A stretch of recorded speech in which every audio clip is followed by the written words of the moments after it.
and conducive business environment and security of Kenyans and their properties. Second, scale up development of critical infrastructure in the country such as roads, rail, energy, and water to reduce the cost of doing business and ease movement of people and goods, as well as promote competitiveness. Third, enhance investment in key economic sectors for broad-based sustainable recovery by promoting agricultural transformation, growth in manufacturing, environmental conservation and water supply, stimulating tourism recovery, and sustainable land use and management. Fourth, expand access to quality social services in health, education, and appropriate social safety nets for the vulnerable population.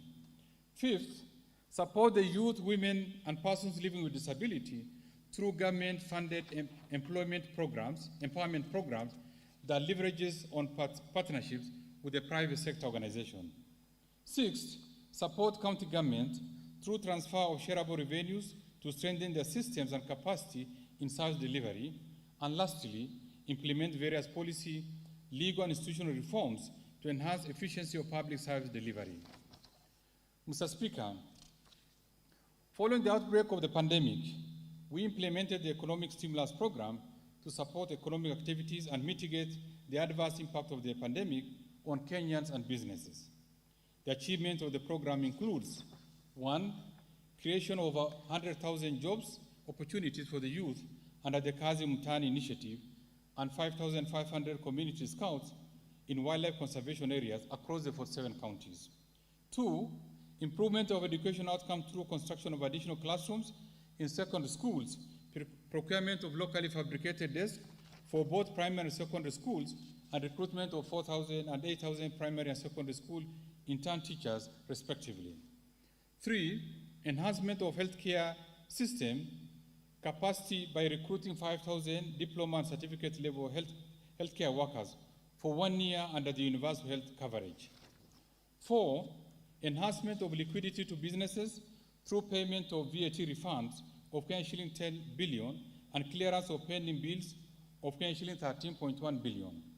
5, de-risking of lending to micro, small, and medium enterprises by providing shilling 3 billion to the Credit Guarantee Scheme as a seed capital. And 6, cushioning the vulnerable, particularly the emerging urban vulnerable, with an additional shilling 10 billion to the cash transfer program. Mr. Speaker, building on the success of the aforementioned interventions, the government is now set to implement an elaborate economic recovery strategy that aims to reposition the economy on an inclusive and sustainable growth trajectory. The strategy seeks to enhance resource mobilization to ensure sustainable funding of our development programs from diverse sources, including public-private partnership and lease financing. The strategy will also support the role of the private sector in the economy and further facilitate credit access by micro, small, and medium enterprises through the Credit Guarantee Scheme. Under the strategy, the government will upscale investment in ICT and digital infrastructure in order to facilitate e-commerce and efficient delivery of public services. The government shall also promote local production processes and domestic supply value chains and strengthen social protection through targeted policy interventions and programs. Mr. Speaker, undoubtedly, successful implementation of this strategy will enable us realize the aspired economic growth, create employment, and narrow income inequalities. I will later in this statement propose budget allocations to the government priority areas. Mr. Speaker, beside the achievements under the Economic Stimulus Program, the ongoing key strategic interventions of government, as well as sustained policy reforms over the years, have greatly transformed the economy and improved the welfare of Kenyans. Mr. Speaker, I will now highlight some of the key achievements realized from these investments and reforms. Mr. Speaker, at the macroeconomic level, our prudent fiscal, monetary, and financial policies have resulted into fast, strong economic growth that averaged at 5.6% between 2013 and 2019. However, the onset of the COVID-19 pandemic slowed growth in the year 2020. The GDP per capita increased by an impressive 80.4% from Kenyan shilling 113,000 in 2013 to Kenyan shilling 204,000 in 2019. New jobs created by both the formal and the informal sector increased by 12% from 755,000 in 2013 to 846,000 in 2019. Second, inflation rate has remained within target range, averaging 6.1%. Third, interest rates have declined while credit to the private sector increased. Lending rates declined from 17.3% in 2013 to 12% in 2020, while the central bank rate declined from 8.5% in 2013 to 7% in 2020. As a result, credit to the private sector increased from Kenyan shilling 1.5 trillion in 2013 to Kenyan shilling 2.8 trillion in 2020. Fourth, the current account deficit improved from 8.8% of GDP in 2013 to 4.7% of GDP in 2020, supporting the stability of the foreign exchange market. And fifth, revenue collection, including appropriation in aid, doubled from Kenyan shilling 900 billion in the financial 2013-2014 to an estimated Kenyan shilling 1.8 trillion in the financial 2020-21. Mr. Speaker, our investment in the expansion of road networks, railways, seaports, airports, and energy has enhanced domestic and regional connectivity, boosted rural productivity, and reduced urban congestion. These investments include: 1, the standard gauge railway and the urban commuter rail in Nairobi, the ongoing rehabilitation of meter gauge railway lines along various routes, including Nairobi-Nanyuki and Nakuru-Kisumu-Butere. 2, the recently launched first batch in Lamu Port as a critical pillar of the Lapsset corridor. Our focus to make Lamu a free port for both domestic and transshipment purposes. In addition, the government is establishing a disease-free zone in Lamu to support export of live animals and processed meat. 3, the rehabilitation and subsequent use of Kisumu Port will enhance efficiency in regional trade. And 4, expansion in energy generation and connectivity, with over 7.5 million households today connected to electricity compared to 2.3 million households in 2013. Mr. Speaker, the government has provided various incentives at our ports, including exempting the fuel supply to the shipping lines from import and excise duty, VAT, as well as railway development levy and import declaration fees. To further attract more ships to our ports, particularly to the recently launched Lamu Port, the government will review the arrangements on fueling by vessels calling at the Kenyan ports, with a view to allowing ship-to-ship refueling and establishment of fuel bunker facilities. Mr. Speaker, in addition to the various reforms in the agricultural sector, we focus on the livestock sector by reviving the Kenya Meat Commission.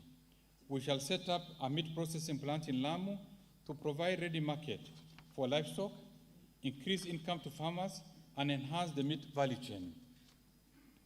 Mr. Speaker, we also focused on increasing fish production by refurbishing Liwatoni Fishing Complex and setting up a new fish processing plant in Lamu. This will promote exports and increase incomes for the local fishermen.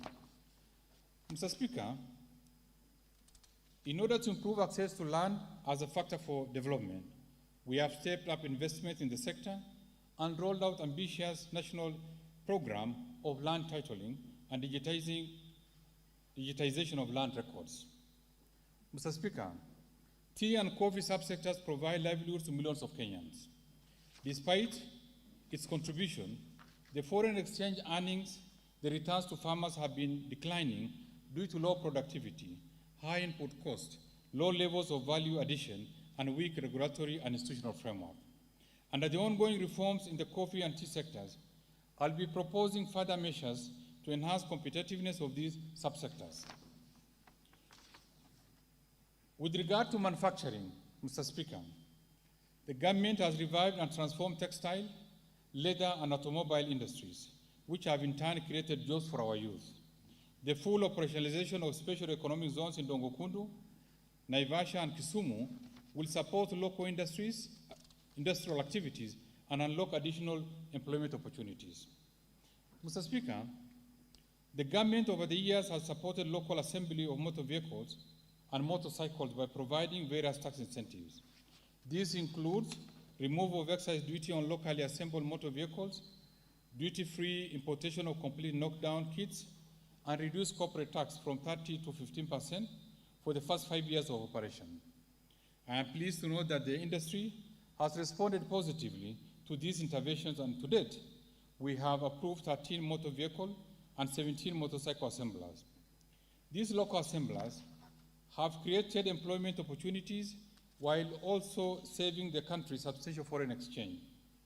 Mr. Speaker, whereas assembly of commercial vehicles have registered tremendous growth, the passenger category of motor vehicles remains underdeveloped. This category is still dominated by imported used vehicles, comprising over 70% of passenger vehicles, which is largely attributed to the high cost of assembly. In this regard, the government is working on a framework to support the assembly of affordable passenger vehicles. Further, the government, in consultation with the stakeholders, is in the final stages of instituting comprehensive policy and administrative reforms to fully entrench local assembly of motor vehicles and motorcycles. Mr. Speaker, while we have made tremendous progress as a nation, we remain alive to the structural constraints that impede the pace of economic development, aware that a resilient and sustainable economic recovery is indeed predicated on timely implementation of appropriate policy, legal, and institutional reforms. I propose the following interventions to improve the business environment, increase efficiency in public service delivery, and strengthen accountability and transparency in public finance management. On procurement, Mr. Speaker, this House approved the Public Procurement and Asset Disposal Regulation 2020 that came into effect in July 2020.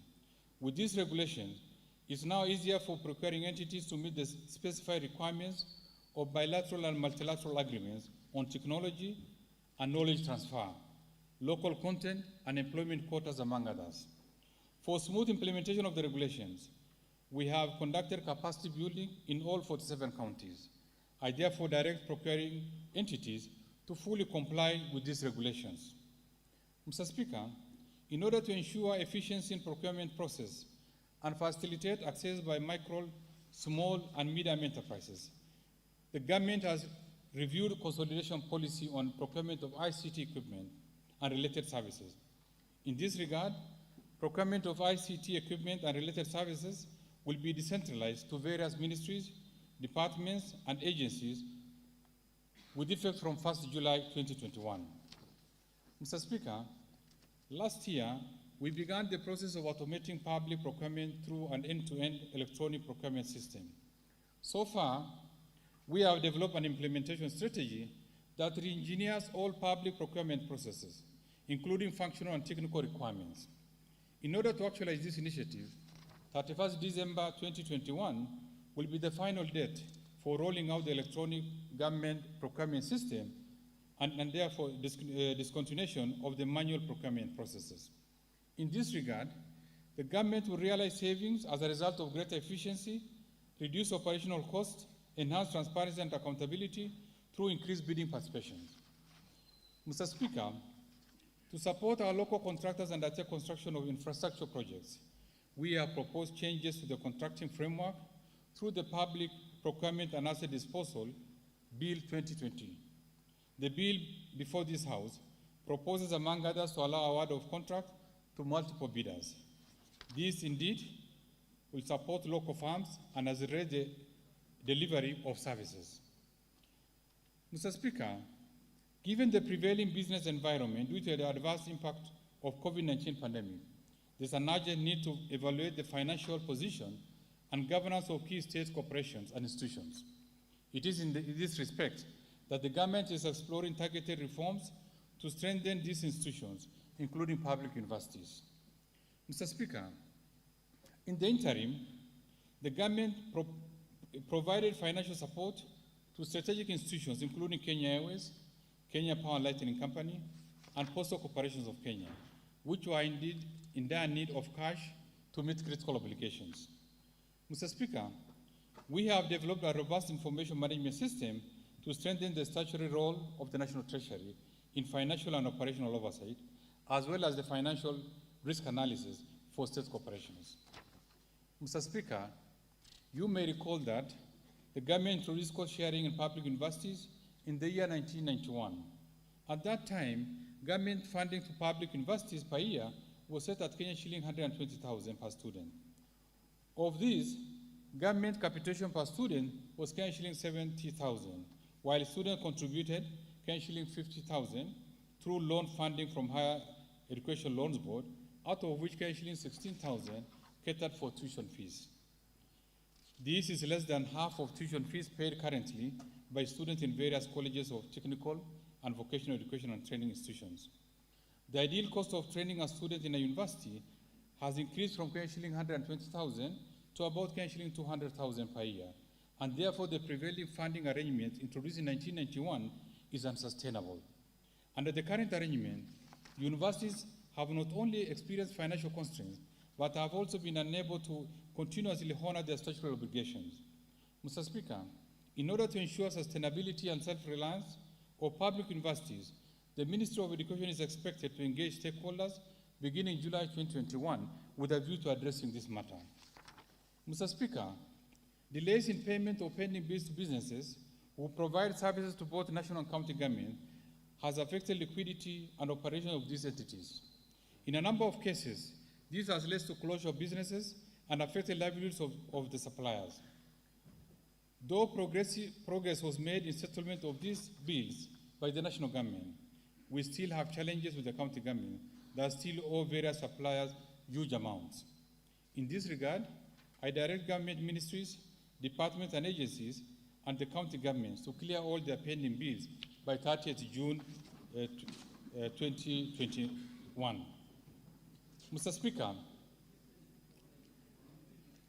I urge the House to support our efforts towards enforcing compliance in payment of all verified pending bills by the county governments by backing our proposal under Article 225 of the Constitution of Kenya to temporarily stop transfers to county government that persistently fail to comply with the directive to clear pending bills. Mr. Speaker, the financial sector has remained stable and continued to make significant contributions to the economic growth. Our commercial banks continue to expand their businesses to the neighboring markets, including recent acquisitions in the Democratic Republic of Congo and the Republic of Uganda. The continued regional expansion will leverage on the trade and investment opportunities under the African Continental Free Trade Area. Mr. Speaker, in 2020, the Kenyan banking sector continued on its transformation journey that commenced 5 years ago, where the key pillar of the journey has been the strengthening of banks' business models, governance frameworks, and entrenching customer centricity in the operations. Mr. Speaker, at the outset of the COVID-19 pandemic in March 2020, the banking sector moved quickly to mitigate the impact of the pandemic on staff, customers, and the public, and instituted emergency measures to support business continuity, use of digital channels to mitigate COVID-19 infection risk, enhance liquidity to businesses, as well as facilitate compliance with health and safety protocols. As a result, banks continue to provide uninterrupted banking services to customers mainly through digital channels. Mr. Speaker, over the last 1 year, more than 54% of the bank loans, equivalent to Kenyan shillings 1.7 trillion, were restructured to enable borrowers navigate through the hard time due to the pandemic. As we move to the recovery phase, the banking sector will be expected to play a pivotal role in supporting the recovery of enterprises. Mr. Speaker, to spur economic recovery, additional capital investments are required. In this regard, the recently established Nairobi International Financial Center Authority will play an important role and is expected to publish, before end of December 2021, a framework for attracting investments and innovative financial services into our economy and the region. Mr. Speaker, the high cost of mortgages, land acquisition, and housing unit has limited access to affordable housing. Nevertheless, government interventions are beginning to yield the desired results for affordable housing. Significant progress has been made to enhance efficiency, transparency, and certainty in land matters by re-engineering the land registration processes, digitization of land records, and implementation of the Sectional Properties Act. The government is also in the process of streamlining and simplifying the legal and regulatory process governing the housing sector and providing basic infrastructure services to developers. Further, the Kenya Mortgage Refinance Company is supporting the growth of residential housing market in Kenya by providing long-term funding to the mortgage lenders in order to increase affordability of mortgage loans to Kenyans. As of December 2020, Kenya Mortgage Refinance Company had refinanced 1,400 affordable housing loans worth Kenya shilling 2.75 billion.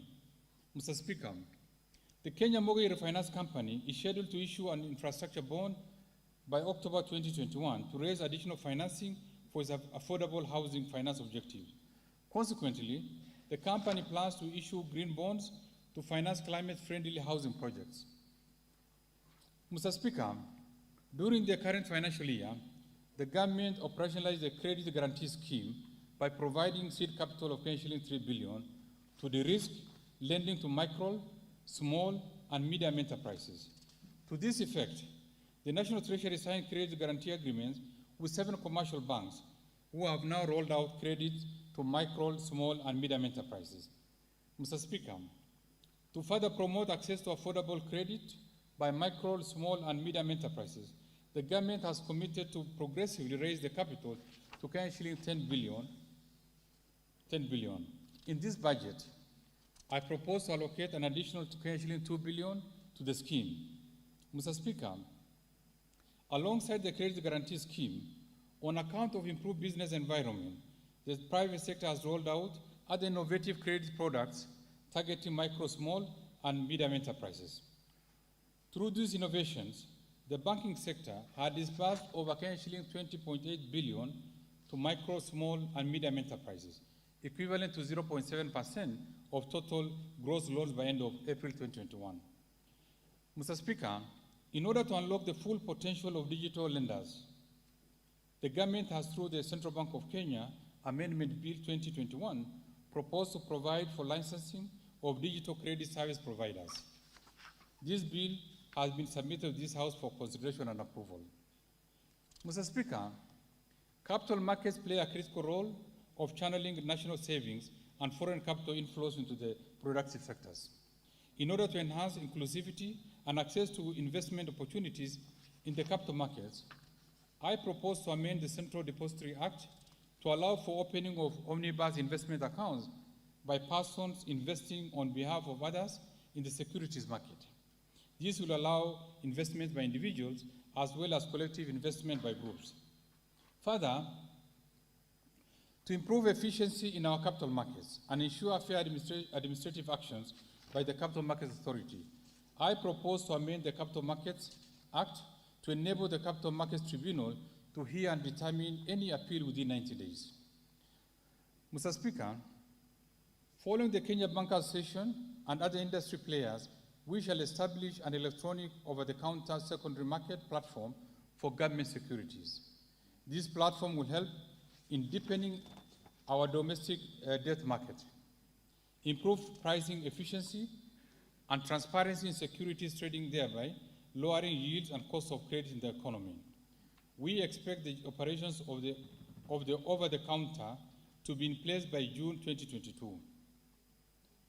Mr. Speaker, the defined benefit pension scheme for civil servants, teachers, and disciplined forces has constrained growth of pension savings and also exerted fiscal pressure on government. In order to address these twin problems, the government on 1st of January 2021 rolled out the much-awaited public service superannuation scheme that covers civil servants, teachers, and the disciplined forces aged below 45 years at the commencement of the scheme, with an option for those over 45 years to join if they elect to do so. As of April 2021, a total of 340,318 public servants had indeed joined the scheme.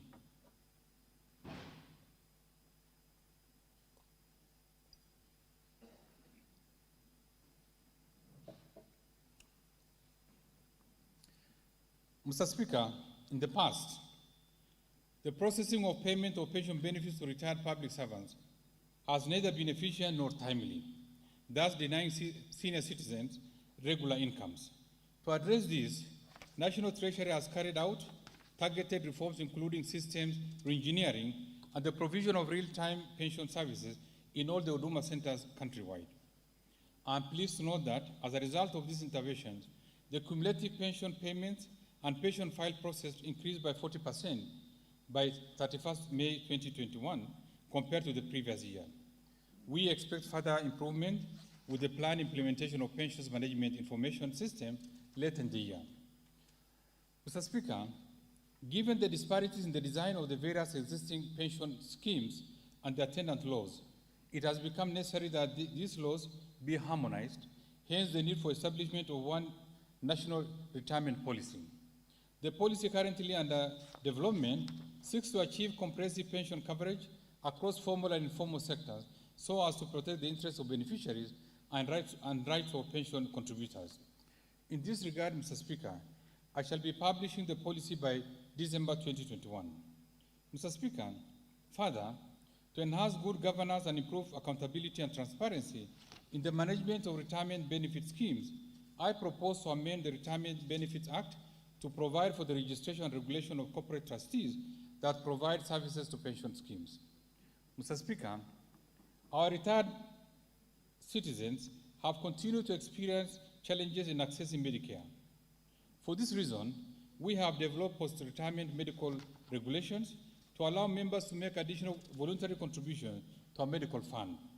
This will enable retirees access the funds at the retirement or transfer a portion of it to a medical insurance provider. However, the existing regulations exclude post-retirement medical funds established under irrevocable trust by employers and service providers outside the retirement benefit scheme, popularly known as the standalone post-retirement medical funds. These funds have remained unregulated, thus adversely exposing members' funds. As such, I propose to amend the Retirement Benefits Act to provide for regulation of these funds.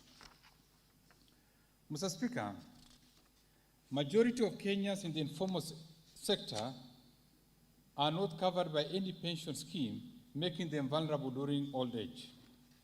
To address this, I undertook last year to establish a national informal sector pension scheme with a sustainable model that combines long-term savings with short-term needs, targeting the more than 15 million in the informal sector workers who have been excluded from the current pension arrangement. To this effect, I wish to report that necessary instruments to operationalize the scheme, including trust deeds and rules, business plan, and investment policy, have been prepared. We intend to roll out this scheme in the next financial year. Mr. Speaker, to reinforce realization of affordable housing, last year, we amended the Retirement Benefits Act and mortgage regulations to allow members to use part of their accumulated benefits to purchase residential houses. This will support members of retirement benefit schemes to own homes. In this budget, I propose to amend the mortgage regulations to allow members to utilize up to 40% or maximum of shilling 7 million of their accrued benefits to purchase a house and a tenant purchase basis by their pension scheme. Mr. Speaker, currently, foreign insurance brokers are excluded from the definition of brokers under the Insurance Act, thereby making them operate in the country without any controls, thus putting insurance and policyholders at risk. To address this, I propose to amend the Insurance Act to provide for the regulation of foreign insurance brokers. Mr. Speaker, classes of long-term insurance business were amended in 2009 to align with modern classification and bring into perspective the industry's current size.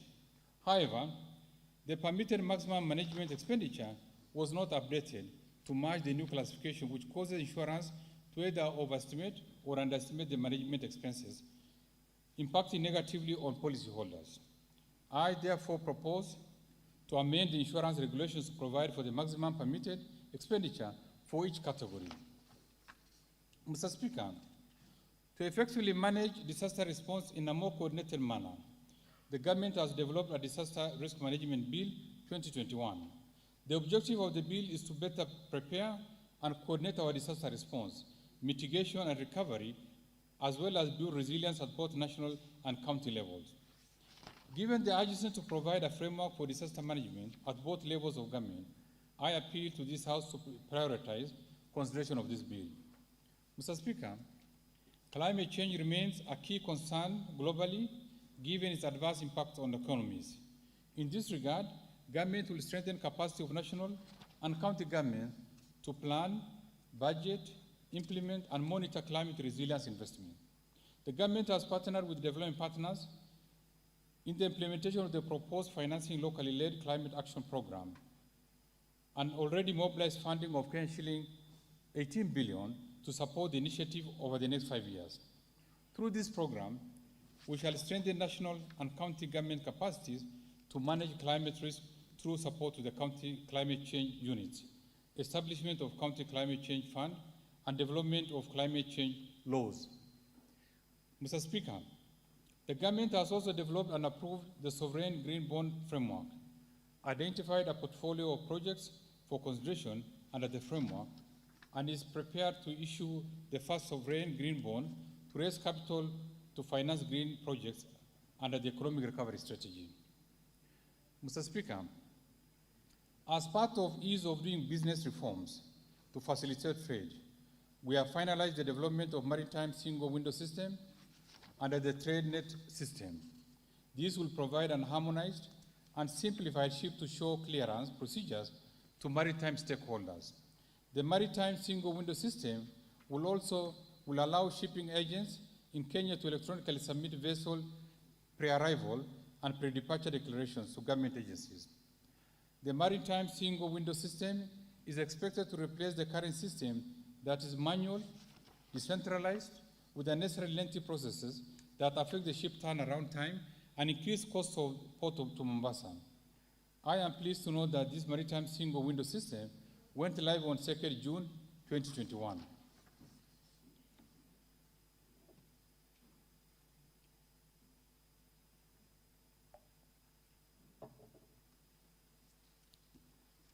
Mr. Speaker, the fiscal policy supporting the financial year 2021-22 and the medium-term budget is designed to support economic recovery and reduce fiscal deficit.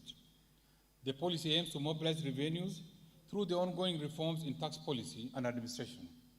On the expenditure side, the focus will be to rationalize non-priority expenditures from the budget and align the resources to the Big Four agenda and the economic recovery strategy. Mr. Speaker, the execution of this budget for the financial 2020-21, the execution of the budget for the financial 2020-21 has progressed well, albeit with revenue underperformance and elevated expenditure associated with the adverse impact of COVID-19 pandemic. The shortfalls in revenues reflect weaker business environment and the impact of containment measures adopted in March 2020 following the outbreak of the pandemic.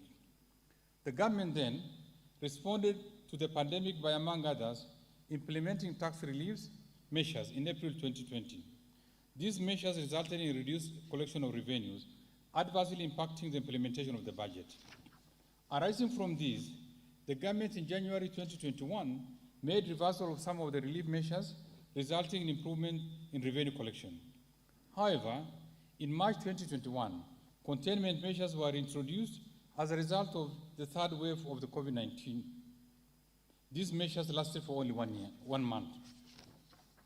Mr. Speaker, we remain committed to reducing the level of tax exemptions to create parity of treatment while also raising more revenues to fund social programs and reduce the fiscal deficit. In this budget, I will be proposing selected measures to expand the revenue base. Mr. Speaker, our tax policies are spread across various tax statutes, which are amended every year during the budget process, creating uncertainties in tax legislation. In this regard, Mr. Speaker, I have initiated a process of developing a national tax policy framework that will not only enhance administrative efficiency of the tax system, but provide consistency and certainty in tax administration and management of tax expenditure. A draft national tax policy is now ready and will be shared with stakeholders and members of the public in line with the dictates of our Constitution before forwarding to this House for consideration and approval. Mr. Speaker, total revenue, including appropriation in aid and grants for the financial year 2021-22 budget is projected at Kenya shilling 2.1 trillion, equivalent to 17% of GDP. Of this, total revenue is projected at Kenya shilling 2.04 trillion, equivalent to 16% of GDP, an increase in nominal terms from Kenya shilling 1.84 trillion in the financial year 2020-21. Ordinary revenue in the budget is projected at Kenya shilling 1.78 trillion, equivalent to 14.3% of GDP. Mr. Speaker, total expenditure in the financial year 2021-22 budget are projected at Kenya shilling 3.03 trillion, equivalent to 24.5% of GDP, from Kenya shilling 2.89 trillion, equivalent to 25.8% of GDP in the financial year 2020-21 budget. Recurrent expenditure will amount to Kenya shilling 2 trillion or 16.2% of GDP. On the other hand, development expenditures, including foreign finance projects, allocations to contingency fund, and conditional transfers to county government are projected at Kenya shilling 669.6 billion. This funding is expected to accelerate completion of ongoing critical infrastructure projects in the country. Mr. Speaker, the expenditures I've outlined in this budget are consistent with those approved in the 2021 budget policy statement. Given the performance of revenue and the available levels of funding from our development partners, it is indeed necessary that we strictly adhere to the expenditure ceilings as presented so as to manage and stabilize public debt. Mr. Speaker, given the projected revenues and grants against the projected expenditure, the fiscal deficit for the financial year 2021-22 budget is projected at Kenya shilling 929.7 billion, equivalent to 7.5% of GDP. This fiscal deficit is lower than Kenya shilling 976.2 billion, equivalent to 8.7% of GDP in the financial year 2020-21 budget.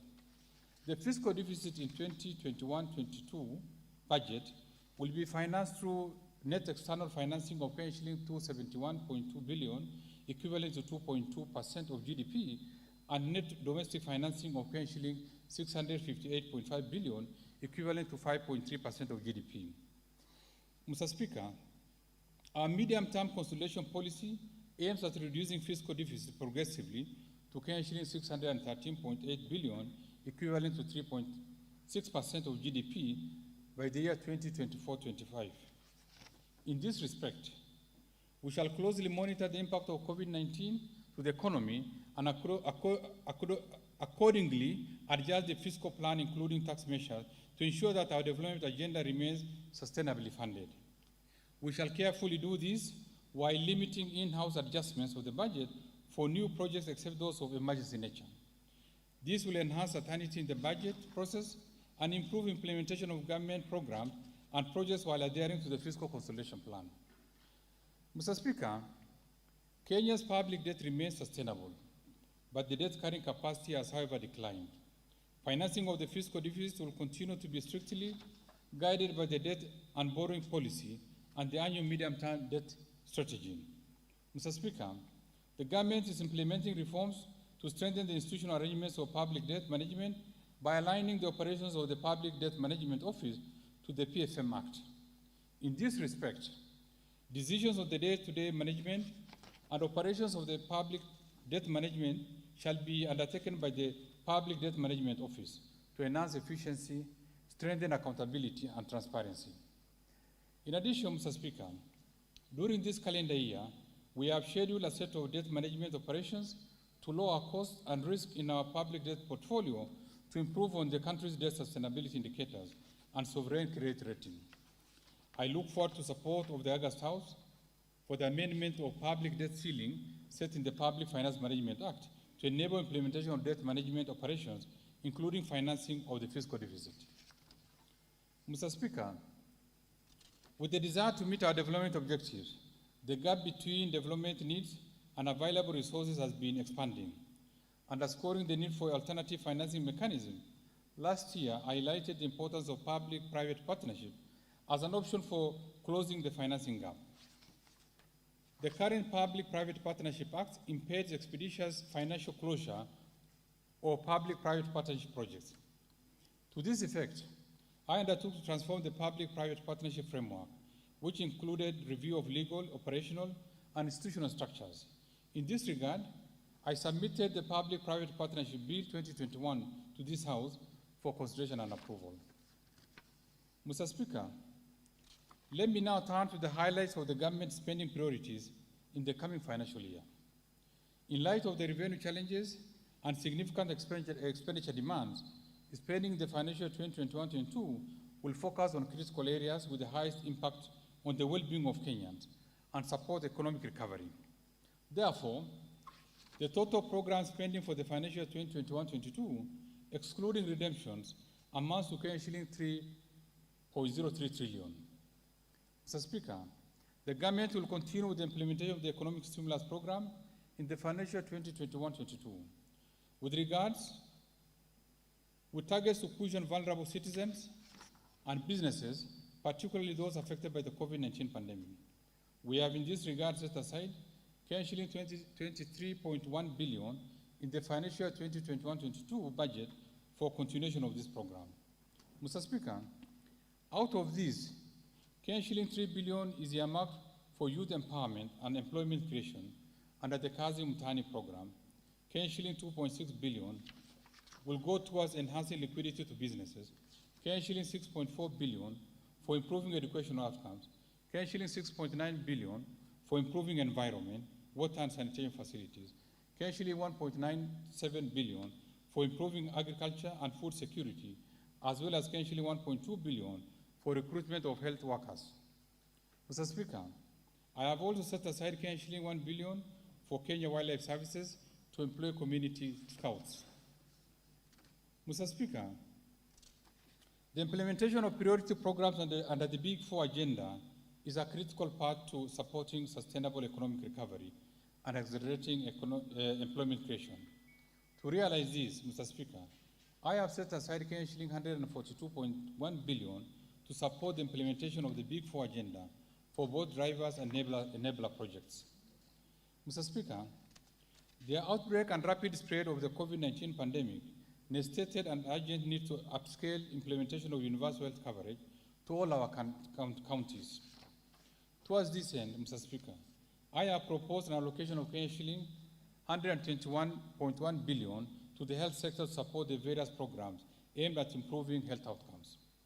Mr. Speaker, of this amount, shilling 47.7 billion will fund activities and programs for the attainment of universal health coverage.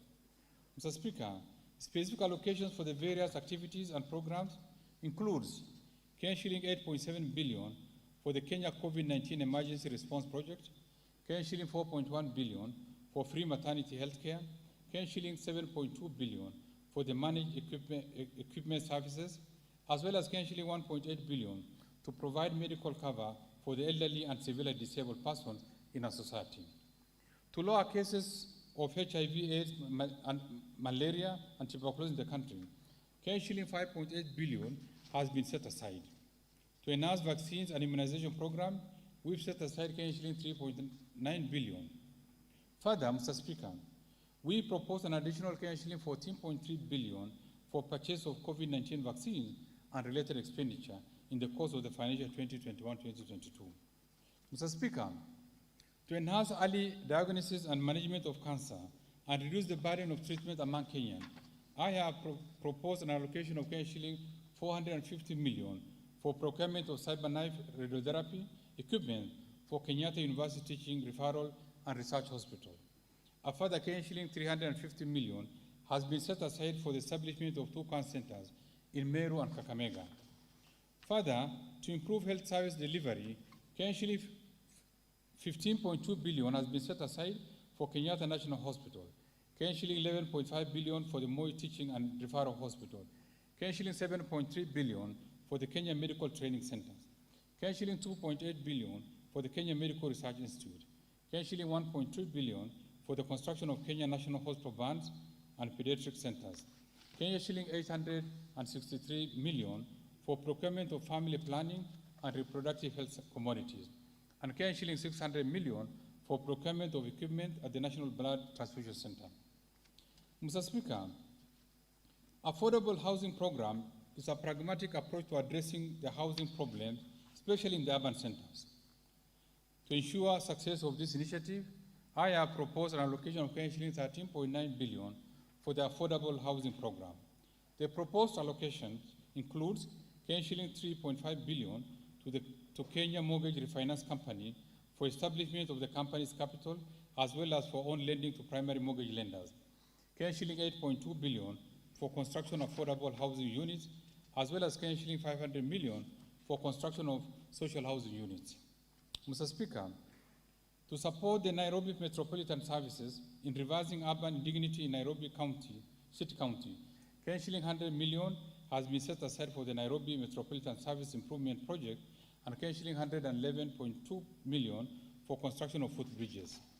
Other key allocations to the housing, urban development, and public works sector includes shilling 3.5 billion for the Kenya Informal Settlement Improvement Project Phase 2, shilling 1 billion for construction of markets, shilling 1 billion for maintenance of government pool houses, shilling 750 million for construction of housing units for the National Police and Kenya Prison, shilling 700 million for the Kenya Urban Program, shilling 200 million for the Afri-City Summit, and shilling 45.6 million for the construction and completion of salt project buildings.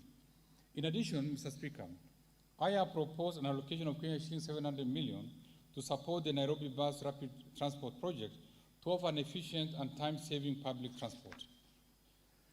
Mr. Speaker, the government continues to scale up reforms to encourage investments in the manufacturing sector to support and protect local industries. Despite the challenges brought about by COVID-19 pandemic, the fiscal and monetary policy measures that the government implemented significantly cushioned the sector. Mr. Speaker, to further promote local industries, I have proposed an allocation of shilling 20.5 billion under the various implementing ministries, departments, and agencies. Out of these, shilling 2 billion will go to the Credit Guarantee Scheme to enhance access to affordable credit by micro, small, and medium enterprises in the manufacturing sector. Shilling 500 million will support development of various micro, small, and medium enterprises in Kenya, and shilling 600 million for provision of finances to micro, small, and medium enterprises through the Kenya Industrial Estate.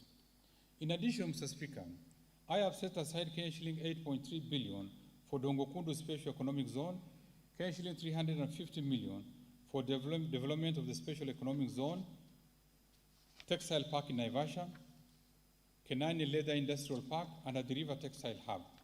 Shilling 90 million for the Free Port and Industrial Park Special Economic Zone in Mombasa.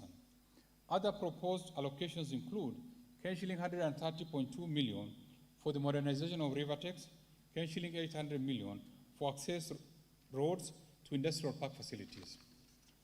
Mr. Speaker, in order to maximize the benefits from our cash crops, the government will make further investments towards the revival and enhancement of output.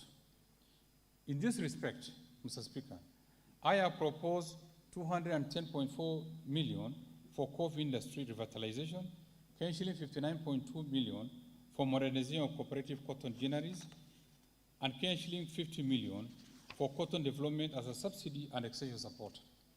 Mr. Speaker, to equip our youth with essential training and internship opportunities, I have proposed an allocation of shilling 1.4 billion for the Kenya Industrial and Entrepreneurship Project, shilling 800 million for the Kenya Youth Employment and Opportunities Project, shilling 448 million for industrial research laboratories, shilling 199.5 million for constituency industrial development centers.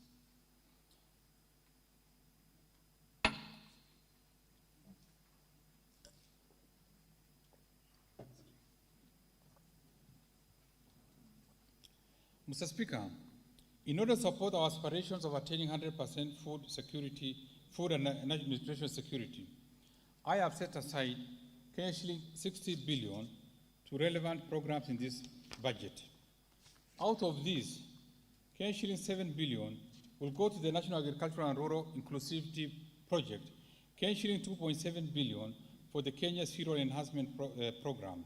Kenya 1.8 billion has been proposed for the Emergency Locust Response, Kenya 1.5 billion for the National Value Chain Support Program, Kenya 1.5 billion for the Agricultural Sector Development Support Program 2, Kenya 1.5 billion for the Small Scale Irrigation and Value Addition Project, and Kenya 620 million for Food Security and Crop Diversification Project. Mr. Speaker, to improve livestock production, I propose Kenya 3 billion for free disease holding ground in Lamu. I have also proposed Kenya 488.1 million for the Regional Pastoral Livelihood Resilience Project, Kenya 455 million for the Kenya Livestock Commercialization Program, Kenya 163 million for the Livestock Value Chain Support Project, and Kenya 156.2 million for livestock production under Big Four initiative. To enhance animal disease controls, I have set aside Kenya 180 million for sustainable successful entrepreneurship free areas in Kenya, Kenya 131.4 million for the disease-free zones program, and Kenya 60 million for modernization of foot and mouth disease laboratory and related activities. Mr. Speaker, the realization of the food and nutrition security also relies heavily on the sustainable utilization of the blue economy resources. To promote this, I have proposed an allocation of Kenya 3.2 billion for the aquaculture business development project, Kenya 3.4 billion for Kenya Marine Fisheries and Socioeconomic Development Project, Kenya 2.1 billion for exploitation of living resources under the blue economy, Kenya 1 billion for construction of fish processing plant in Lamu, Kenya 290 million for coastal fisheries infrastructure development, Kenya 326.6 million for rehabilitation of fish landing sites in Lamu, in Lake Victoria, Kenya 150 million for aquaculture technology development and innovation transfers, and Kenya 195.3 million for development of blue economy initiatives. Mr. Speaker, in order to increase agricultural productivity and enhance resilience to climate change risk in targeted smallholder farming and pastoral communities in Kenya, I have set aside Kenya 8.9 billion for the Climate Smart Agricultural Productivity Project, Kenya 1.1 billion to enhance drought resilience and sustainable livelihood, Kenya 178 million towards ending drought emergencies in Kenya, and in addition, I have proposed an allocation of Kenya 529.5 million for the livestock and crop insurance scheme to reduce the vulnerabilities of Kenyan farmers to disease and natural disasters. Mr. Speaker, to ensure legitimacy of land ownership, I have set aside Kenya 1.5 billion for processing and registration of title deeds, Kenya 600 million for digitization of land registries, and Kenya 105 million for construction of land registries. Mr. Speaker, other proposed allocations include Kenya 100 million for revitalization of cotton industry, Kenya 300 million for mitigation of fall armyworms, Kenya 150 million for establishment of liquid nitrogen plant, Kenya 200 million towards the embryo transfer project, and Kenya 65 million for construction and refurbishment of the Leather Science Institute. Mr. Speaker, having highlighted the expenditures under the Economic Stimulus Program and the Big Four Agenda Initiative, allow me to turn to other proposed areas of expenditure in this budget that will support our path to sustainable and resilient economic recovery. Mr. Speaker, the government continues to expand critical infrastructure in roads, rails, sea and airports to create an enabling environment for economic recovery and employment creation. Towards this end, I have proposed an allocation of Kenya 182.5 billion, excluding the provisions I have set aside for the Economic Stimulus Program and the Big Four Agenda, to support construction of roads and bridges, as well as their rehabilitation and maintenance. Mr. Speaker, The rehabilitation of the meter gauge railway has improved interconnectivity and reduced traffic congestion on our roads. To continue improving public transport within the Nairobi metropolitan area, I have set aside Kenya shilling 1.3 billion for railway metro lines. Further, Mr. Speaker, to expand railway transport to the rest of the country, I have set aside Kenya shilling 27.2 billion for phase 2 of the standard gauge railway, Kenya shilling 2 billion for construction and rehabilitation of Naivasha Inland Container Depot, Malaba Line, Kenya shilling 2 billion for construction and rehabilitation of Riruta, Lenana, Ngong Railway, Kenya shilling 1.1 billion to complete rehabilitation of the Nairobi-Nanyuki meter gauge railway line, and Kenya shilling 700 million to complete rehabilitation of the Nakuru-Kisumu meter gauge railway. I have also set aside Kenya shilling 2 billion for the Kenya National Shipping Yard. Mr. Speaker, to support development of our ports, I have proposed an allocation of Kenya shilling 7.5 billion for the construction of the Mombasa Port Development Project, and Kenya shilling 7.5 billion for the LAPSSET project. Further, I have set aside Kenya shilling 128 million for insurance of ferries for the Likoni Channel, Kenya shilling 149 million for the maintenance of ferries and jetty headquarters, and Kenya shilling 603 million for construction and expansion of airports and airstrips. Mr. Speaker, to support production of reliable and affordable energy, I have set aside a total of Kenya shilling 71.9 billion, excluding the provisions set aside under the Big Four initiatives. Out of these, Kenya shilling 50.1 billion will cater for transmission and distribution of power. Kenya shilling 11.3 billion for development of geothermal energy. Kenya shilling 6.4 billion for electrification of public facilities, and Kenya shilling 1.3 billion for development of nuclear energy, as well as exploration and mining of coal. Mr. Speaker, enhanced national security will create an enabling environment for business to thrive while aiding faster economic recovery. In this regard, I have proposed an allocation of Kenya shilling 294.5 billion to support operation of the National Police, Defense, and the National Intelligence Service. Mr. Speaker, the proposed allocations include 119.8 billion for defense, Kenya shilling 42.5 billion for the National Intelligence Service, Kenya shilling 110.6 billion for policing and prison services, Kenya shilling 10.7 billion for leasing of police motor vehicles, and Kenya shilling 1 billion for police modernization program. Mr. Speaker, to step up war on crime and enhance support for administration of justice, I have set aside Kenya shilling 1.5 billion for the National Communication and Surveillance System, and Kenya shilling 335 million to equip the National Forensic Laboratory.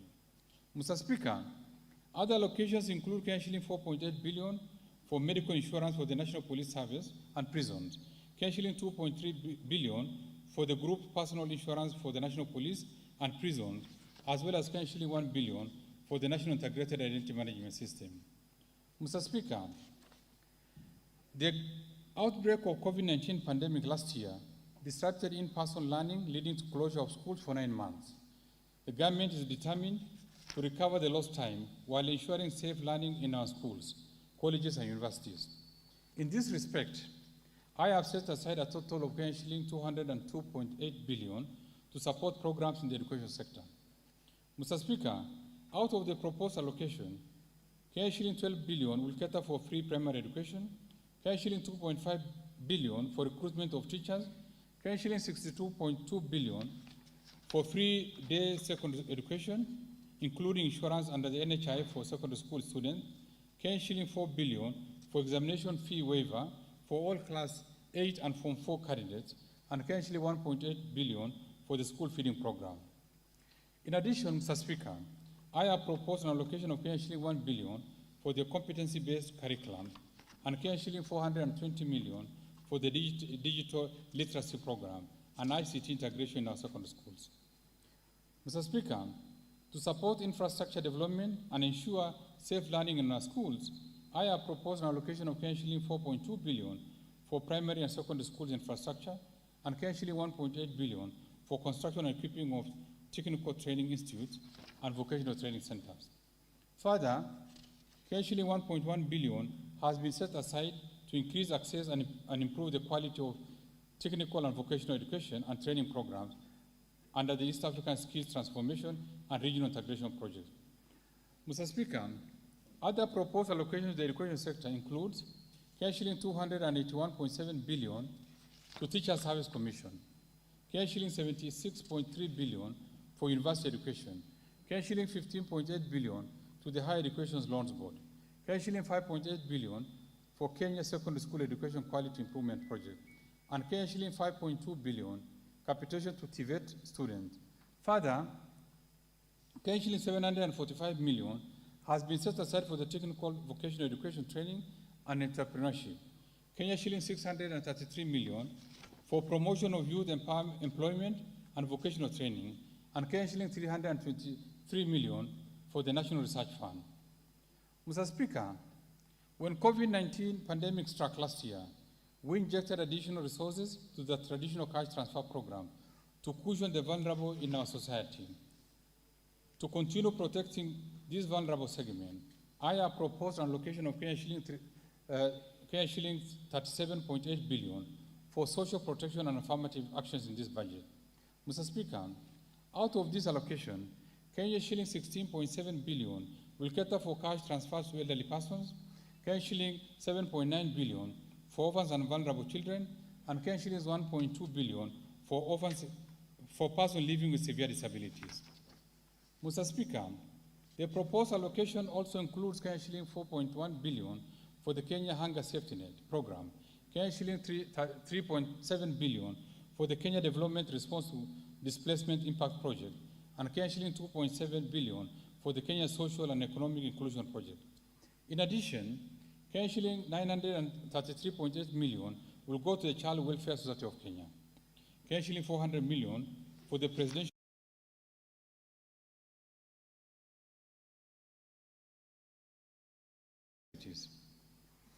Mr. Speaker, the most pressing challenge in our country at the moment is lack of job opportunities for the youth. This has been exacerbated by the hard economic times following the adverse impact of COVID-19 pandemic. In order to empower the youth and support businesses owned by youth, women, and persons living with disabilities, I have set aside Shilling 10 billion for the National Youth Service, Shilling 2.2 billion for the Kenya Youth Empowerment and Opportunities Project, Shilling 454.1 million for the Youth Enterprise Development Fund, Shilling 120 million for the Women Enterprise Fund, and Shilling 62 million for the Youth Employment and Enterprise Fund. Mr. Speaker, to promote regional equity, reduce poverty, and enhance social development, I have set aside Shilling 41.7 billion for the National Government Constituency Development Fund, Shilling 2.1 billion for the National Government Affirmative Action Fund, as well as Shilling 2.8 billion for the Equalization Fund to finance programs in the previously marginalized areas.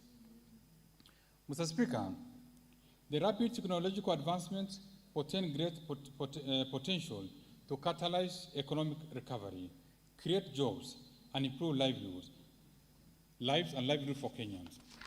To leverage on these technological gains, I have proposed an allocation of Shilling 20.9 billion to fund initiatives in the information, communication, and technology sector. Specifically, these allocations include Shilling 1 billion for government shared services, Shilling 670 million for the digital literacy program. Further, to fast-track the development of the Konza Technopolis City, I have proposed an allocation of Shilling 12 billion for the horizontal infrastructure phase 1, Shilling 3.6 billion for Konza Data Center and Smart City Facilities, Shilling 400 million for construction of Konza Complex Phase 1B, and Shilling 200 million for development of Konza Technopolis Master Plan.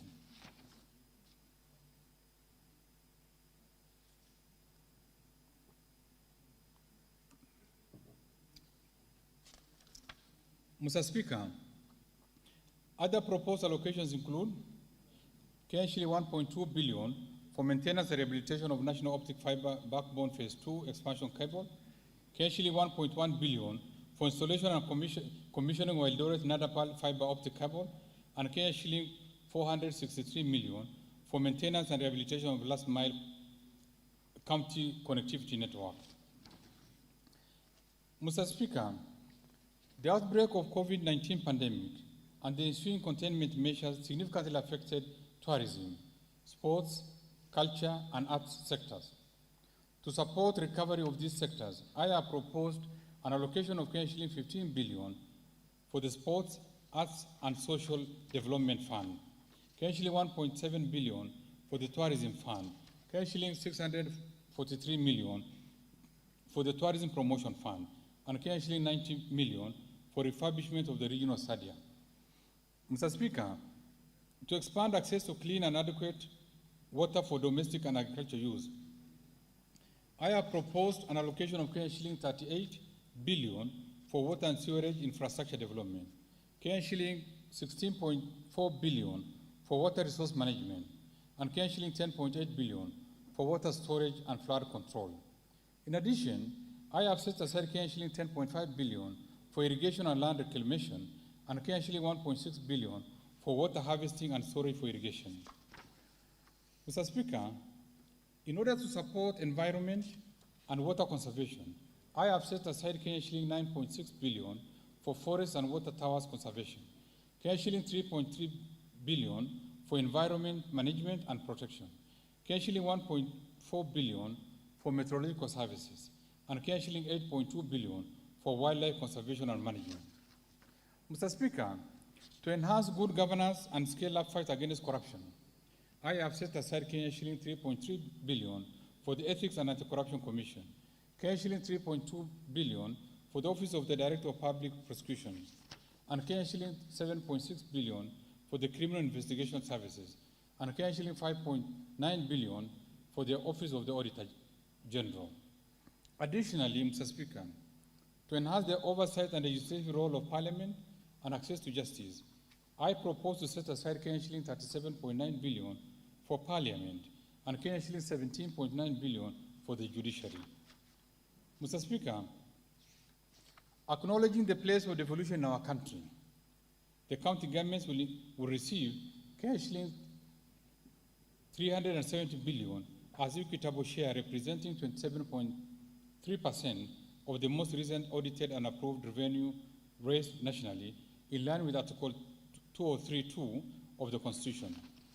In addition, the county governments will receive shilling 7.5 billion as conditional allocation from the national government share of revenue, and shilling 32.3 billion from development partners, bringing the total allocation to the county government for the financial year 2021-22 to shilling 409.9 billion.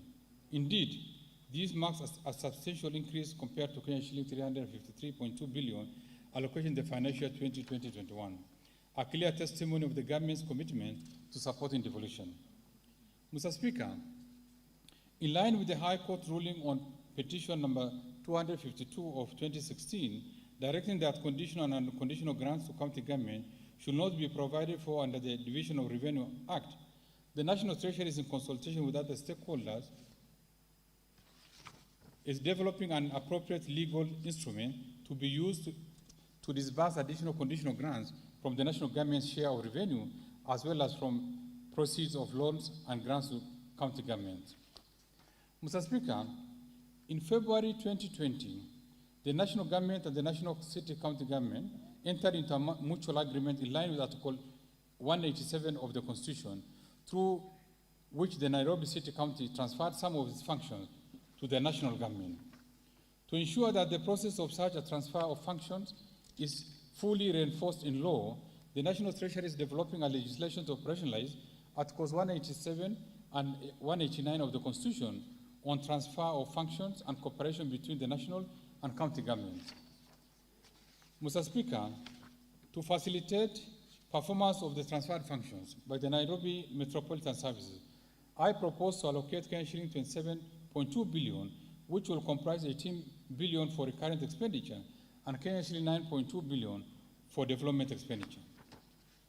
Mr. Speaker, to support county governments' capacities to enhance their own source revenue and reduce our reliance on equitable share, the National Treasury rolled out a nationwide capacity building exercise for county governments on interventions contained in the national policy to to support enhancement of county government own source revenue. Mr. Speaker, the policy proposes broadening of the revenue basis while enhancing counties' revenue administrative capacities. The policy further proposes legal framework to ensure that the county governments comply with Article 209(5) of the Constitution of Kenya when formulating their revenue-raising measures. In this regard, we resubmitted the County Government Revenue-Raising Process Bill 2020 to this House in early 2020 for consideration.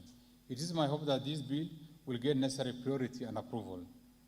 Further, Mr. Speaker, the government, through a multi-agency task force, has reviewed existing revenue management systems with a view to deploying one integrated county revenue management system for use by all the 47 county governments. The task force has completed its work and made appropriate recommendations for consideration by the two levels of government. Mr. Speaker, in order to provide basic services to the previously marginalized areas, as envisioned under the Constitution of Kenya, the concerned county governments had been allocated Kenyan shilling 6.8 billion under the Equalization Fund in the financial year 2021-22. Mr. Speaker, arising from the High Court's ruling declaring the Equalization Fund guidelines unconstitutional, the National Treasury has developed the Public Finance Management Regulations 2021, which is now before this House for consideration. Mr. Speaker, I will now turn to taxation policy measures for the financial 2021-22 budget.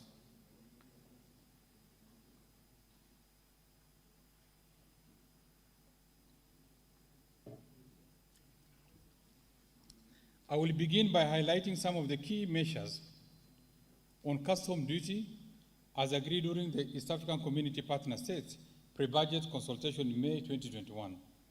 I'll then highlight some of the proposed amendments in the various tax laws relating to tax administration. These amendments are contained in the Finance Bill 2021 that I submitted to this House in April 2021 for consideration and approval. Mr. Speaker, the custom measures agreed by the East African Community Partner States and the proposed amendments in the Finance Bill 2021 are expected to generate an additional shilling 8.7 billion to the Exchequer for the financial year 2021-22 budget. On custom duties, Mr. Speaker, during the East African Community pre-budget meeting, the ministers noted with concern the proliferation of cheap imports into the region and agreed on measures to protect locally manufactured products from unfair competition. The agreed measures under customs shall become effective from 1st July 2021. Mr. Speaker, to sustain the fight against the COVID-19 pandemic, East African partner states have agreed to extend the duty-free importation window for raw materials and inputs for manufacture of masks, sanitizers, ventilators, and personal protective equipment remission for a further 1 year. Mr. Speaker, over the years, we have developed sufficient capacity for local manufacturing in the metal and allied subsector. This has generated job opportunities for our youth. However, the local manufacturers in this subsector continue to face stiff competition from cheaper imports. In this regard, and in order to continue protecting this subsector, the East African partner states agreed that imported iron and steel products shall continue attracting a duty rate of 25% with the corresponding specific rates for a further 1 year. Mr. Speaker, our farmers have been working hard to produce enough food to satisfy demand in the region. In particular, the sector has been meeting local demands for vegetable products, including potatoes, peas, and tomatoes, among others. To protect these farmers and the sector from cheap imports, the East African partner states agreed that vegetable products, including potatoes, peas, tomatoes, among others, shall attract a duty rate of 30% for 1 year as we await the finalization of the review of the East African Community Common External Tariff. Mr. Speaker, baby diapers are essential products and there is need to supply them at affordable prices. In this regard, last year we allowed manufacturers to access inputs for manufacture of baby diapers duty-free under duty remission scheme. This was meant to support Kenya's capacity to manufacture these products locally and create jobs. I am happy to note that many companies have responded to these incentives by increasing production. In order to nurture the growth of this industry and to continue sustaining the smiles of our babies, we have agreed to extend the duty-free importation of inputs for manufacture of baby diapers for a further 1 year. Mr. Speaker, Kenya has sufficient raw material for manufacture of leather and footwear products. In support of this sector, the government has imposed a duty of 25% on imported products for manufacture of leather and footwear products. However, the sector continues to face competition from imported products due to undervaluation, thereby discouraging investments in the sector. To this effect, and in order to enhance incomes of our farmers, the East African Community Partner States have agreed to retain the import duty on imported products for manufacture of leather and footwear products at 25% and introduce a further specific duty rate to guard against undervaluation. Mr. Speaker, our micro, small, and medium enterprises that operate in the Jokali sector have continued to thrive, creating jobs and incomes to millions of families. Of particular interest is the furniture industry that has continued to attract local artisans who have been able to provide high-quality products. However, the industry continues to face stiff competition for imported finished products, sometimes of low quality. In this regard, the East African Community Partner States agreed to extend the applicable import duty on furniture at the rate of 35% for a further 1 year. Mr. Speaker, to give impetus to the affordable housing programs and facilitate availability of locally made roofing tiles at affordable prices, East African Community Partner States agreed to extend for a further 1 year the duty-free window for importing inputs for the manufacture of roofing tiles under the duty remission scheme. Mr. Speaker, I now turn to the proposed amendments to the Income Tax Act. Mr. Speaker, to ensure equity and fairness in taxation, I have proposed to align the Income Tax Act with international best practice, through which introduction of provisions to prevent tax-based erosion and profit shifting, as well as restrict treaty benefits to curb tax evasion and avoidance. In this respect, I propose to amend the Income Tax Act to expand the definition of the term permanent establishment so as to align the Income Tax Act with international best practice. Mr. Speaker, the Finance Act 2020 introduced the digital service tax on income earned through the digital marketplace. However, the current tax provision do not cover all traders who use the digital service platform to transact their business. In this regard, I propose to expand the scope of the digital service tax to include income derived from internet and electronic networks. Further, I propose to amend the Income Tax Act to align the rate of withholding tax on service fees in the extractive industry with that withheld in respect of management and professional services under the same sector.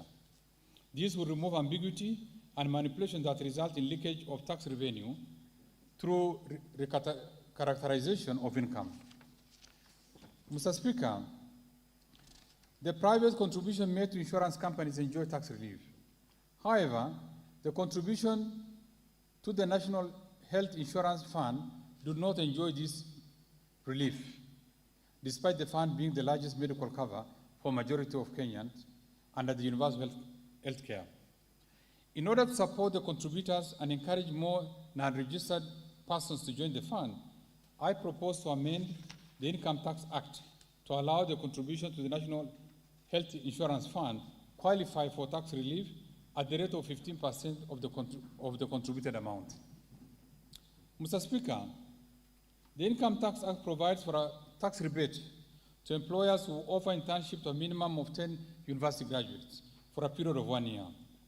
These employers are allowed to deduct from their taxable income an extra 50% out of the cost of the apprenticeship emolument. In order to encourage employers to provide similar opportunities for TVET graduates, I propose an amendment to the Income Tax Act to include graduates of TVET institutions under the program. Accordingly, employers who engage a minimum of 10 graduates from both universities and TVET institutions will be allowed to deduct from their taxable income an extra 50% out of the cost of apprenticeship enrollment. It is my hope that employers will take advantage of this incentive and give our young graduates from TVET institutions opportunities to gain practical experience so as to expand their employability. Mr. Speaker, last year, we revised the investment allowance regime under the second schedule to include Tax Act to introduce a new regime and retain the reducing balance method of deduction. However, under this method, deduction rarely gets exhausted. In order to cure this problem, I propose to amend the Income Tax Act to replace the reducing balance method with the straight line method, which provides definite timeline for the deductions. This will provide certainty in taxation, ease tax administration, and enhance compliance. Mr. Speaker, we have noted that the current provisions in deductibility of interest allow some taxpayers to manipulate their balance sheets to reduce their tax liabilities. I therefore propose to replace the current thin capitalization rule that is based on debt to equity ratio with interest restrictions based on a ratio of earnings before interest, taxes, depreciation, and amortization. Accordingly, any interest paid in excess of 30% of a company's earnings before interest, taxes, depreciation, and amortization will be disallowed in determination of taxable income. Mr. Speaker, in addition to being an international best practice, these measures has been found to be a better indicator of an economic performance of businesses, hence appropriate for determining the deductibility of interest on loans. This will guard against tax planning.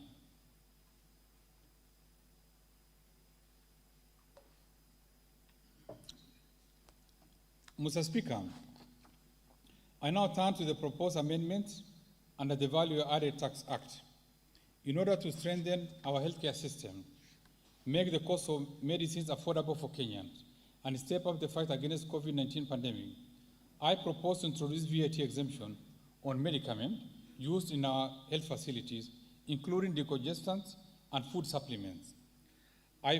Further, I propose to provide VAT exemptions to diagnostic and laboratory reagents, artificial respirators, including therapeutic respiration apparatus, breathing appliances, gas masks, as well as medical equipment and technologies used in the provision of medical care services. It is my hope that the suppliers of this medicament and medical equipment will reciprocate by making their prices affordable. Mr. Speaker, in order to promote local manufacturing of pharmaceutical products, I also propose to introduce VAT exemption on inputs used in the manufacture of medical ventilators and breathing appliances. This will enhance access to these products that are essential in management of the COVID-19 complications. Mr. Speaker, despite the huge potential for mineral and petroleum resources in the country, exploration and mining sector remains underdeveloped due to huge capital outlay requirements. In order to promote exploration and mining activities in the country, I propose to exempt from VAT goods for inclusive use in geothermal or oil exploration and mine prospecting. Mr. Speaker, to boost Kenya's effort on green energy, I propose to exempt from VAT equipment for generation of solar and wind energy. Mr. Speaker, to provide a transition clause to allow companies that had already signed power purchase agreements with government, I propose to amend the Value Added Tax Act to provide for a transition for the project that had been signed before April 2020, to enable them to continue benefiting from the VAT exemption in respect of taxable goods used in the project. This transition will expire upon completion of the said projects. Mr. Speaker, in order to entrench the benefit of affordable housing, including specialized facilities like the student hostels, it is imperative to develop innovative financing alternatives. In this regard, I propose to exempt from VAT asset transfers in the real estate investment trust and asset-backed securities. This will deepen our capital markets by encouraging investors to participate in the real estate investment trust. Mr. Speaker, as I turn to the proposed amendments to the Excise Duty Act. The Finance Act 2020 removed excise duty on betting. The removal of this tax generated a lot of public debate, considering that betting has become widespread in our society, resulting in negative social effects. In this regard, I propose to reintroduce excise duty on betting at the rate of 20% of the amount wagered. Mr. Speaker, innovations in the tobacco industry has led to introduction of new products such as nicotine pouches. These new products do not fall in the classification of tobacco products existing in the Excise Duty Act and are therefore currently not subject to taxation. In this regard, I propose excise duty on products containing nicotine or nicotine substitutes at a specific rate of shilling 5 per gram. This rate of excise duty is equivalent to the duty applicable to similar products under this Act. Mr. Speaker, to support the growth of service industry, particularly e-commerce, I propose to amend the Excise Duty Act so as to provide a rebate on the excise duty paid on internet data by a person who purchases the data in bulk for resale. Mr. Speaker, on the proposals to ease tax administration, Kenya ratified and deposited the multilateral convention for mutual administration assistance in tax matters with the Global Forum on Transparency and Exchange of Information on Tax Matters in July 2020. This convention is meant to facilitate automatic exchange of tax information between Kenya Revenue Authority and other jurisdictions. In this regard, I have proposed amendments to the Tax Procedure Act 2015 to facilitate the implementation of the convention. The convention will also enhance tax compliance by foreign taxpayers and act as a deterrent to tax evasion and illicit financial flows.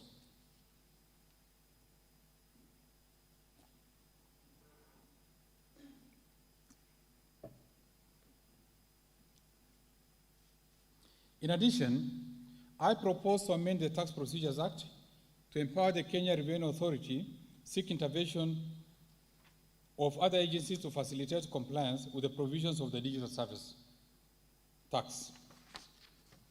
Mr. Speaker, there are various ways that some unpatriotic individuals are using to evade payments of their tax liabilities. For example, we have noted in our iTax system perennial non-compliant taxpayers, defaulters, payment returns without payment, non-filers, nil filers, credit filers, stop filers, and decliners. In addition, there are traders and merchants who are not registered at all for tax purposes. Mr. Speaker, to gather information on tax malpractices, last year, we introduced the iWhistle, a platform that enables members of the public to volunteer information.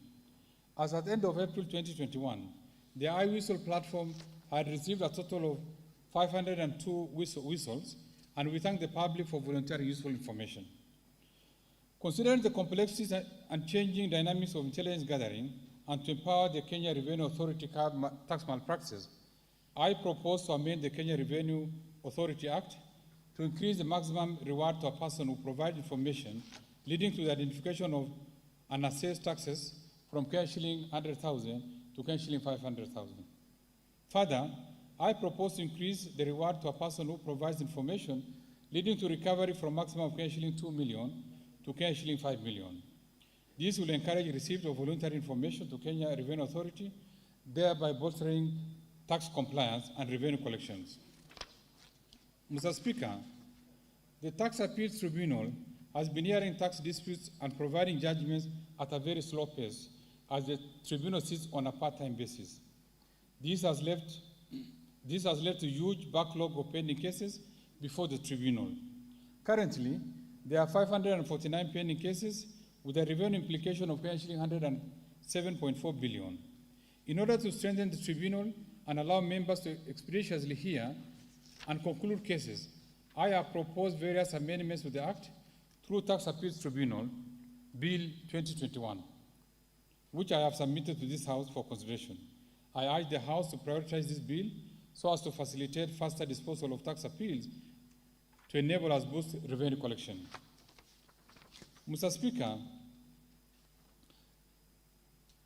the processing of applications under the ESC duty remission scheme has been manual, time-consuming, and inefficient. In order to improve administration of the scheme, the government automated the process under the single window system and successfully rolled out in September 2020. Mr. Speaker, to strengthen the administration of tax exemptions process for official aid-funded projects, we have embarked on automation of the application and approval under the single window system and target to roll out in the next financial year. Mr. Speaker, in conclusion, I must say that the preparation of these budgets required a lot of balancing. It has not been an easy process, considering the prevailing weak business environment. I am confident that the plans I have laid in this budget will be realized to achieve the envisaged economic recovery that will lead to improvement of welfare of Kenyans. Mr. Speaker, it's worthy to note that our President has steered our economy through one of the most difficult periods occasioned by the COVID-19 pandemic. His leadership and commitment to protection of lives and livelihoods through implementation of host of measures have not only reduced the fatalities caused by COVID-19, but also supported economic activities. Mr. Speaker, the budget I presented today has articulated additional measures that the government plans to undertake to further boost economic recovery. In light of the challenges in mobilization of additional revenue and rising expenditure demands, spending in the next year's budget will focus on critical areas with the highest impact on the well-being of Kenyans. In this regard, Mr. Speaker, I sincerely thank His Excellency President Uhuru Kenyatta for his wise counsel, unfailing support and guidance, not only during the budget preparation process, but also in the stewardship of the economy.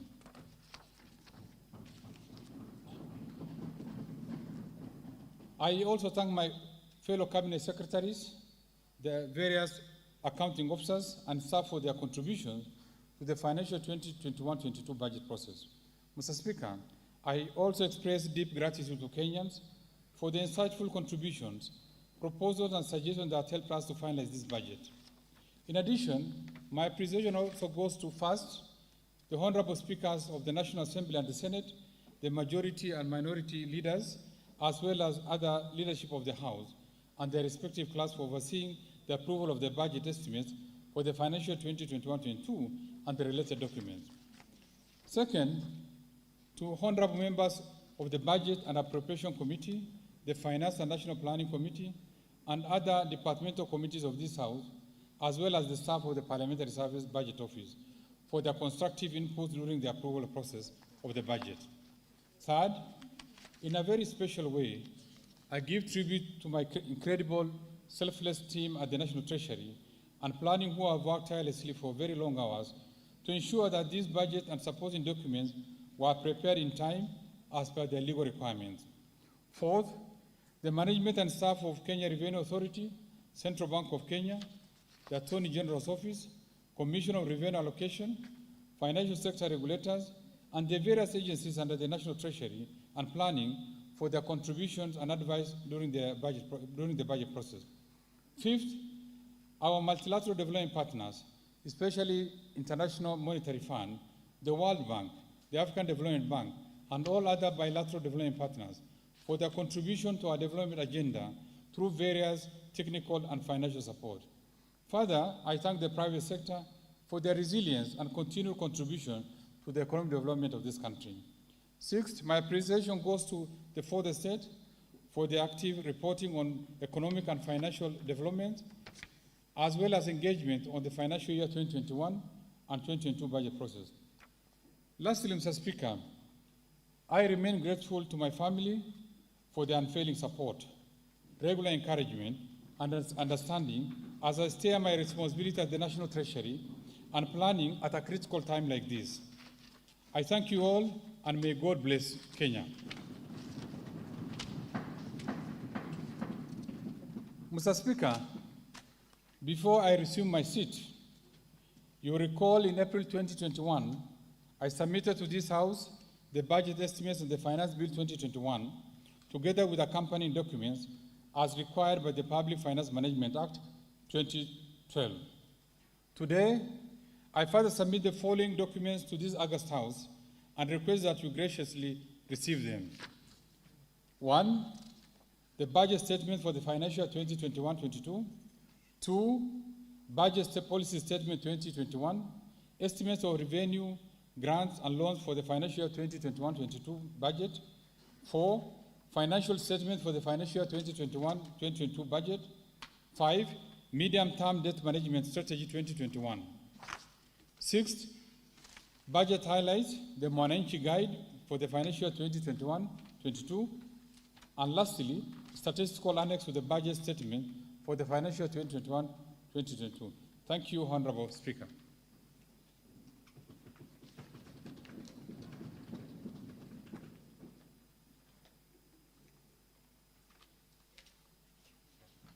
Thank you very much.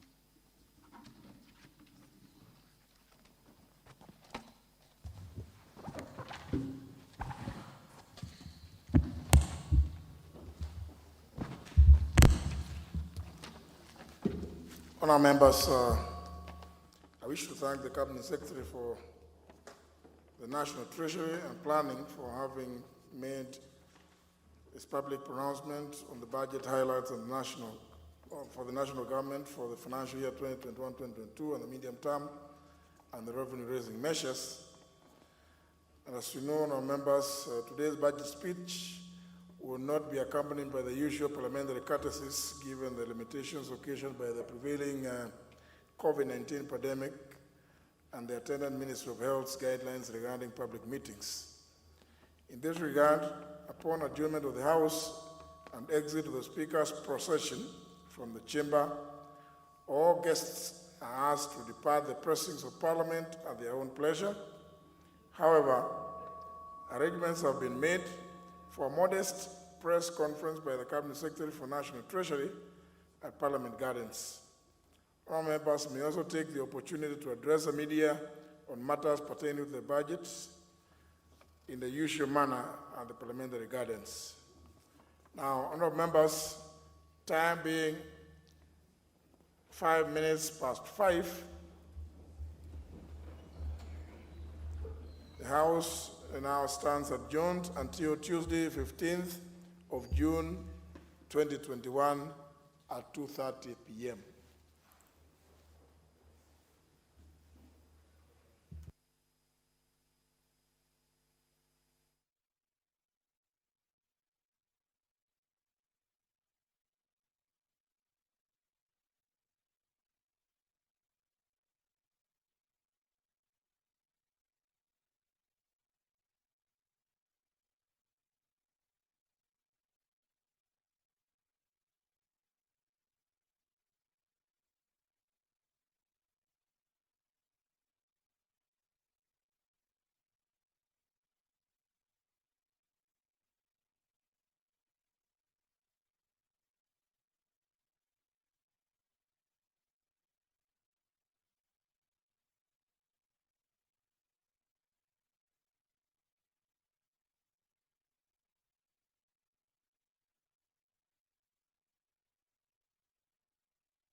At the end of this afternoon's session from the National Assembly, whose highlight was delivery of the public pronouncement of the budget highlights and revenue-raising measures by none other than Cabinet Secretary, National Treasury and Planning, Ambassador Ukur Yatani, a 3.66 trillion shillings budget, which he says was arrived at after much with stakeholders and which has been delivered under the rallying call of job creation through continued and sustained economic growth. It has highlighted a number of priorities, policy priorities, including implementation of the Big Four agenda, health, under which the COVID-19 pandemic falls, and education, which is a big one for the current government. A live broadcast brought to you by the Parliamentary Broadcasting Unit in conjunction with the Kenya Broadcasting Corporation At this point, we bring this to an end. We shall connect